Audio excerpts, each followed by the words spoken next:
Ang tema, dapat siyang itaas o ako na may maibaba ay hindi lamang tema para sa mga banal o mga santo. Ito daw po ay pang-araw-araw nating dapat panalangin.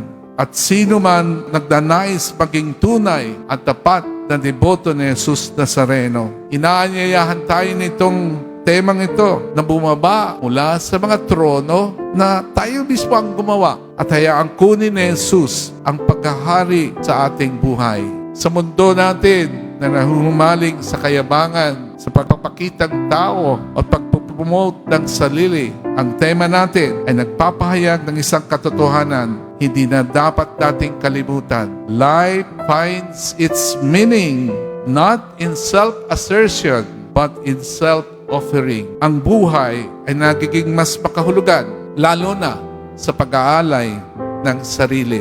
At sa pagpiling bumaba tayo, alang-alang kay Jesus Nazareno, natutuklasan daw natin na hindi po tayo nawawalan, kundi tayo ay kanyang pinupuno ng mga biyaya na nararapat para sa ating mabuting pamumuhay. Malayang pagsunod kay Poong Jesus Nazareno.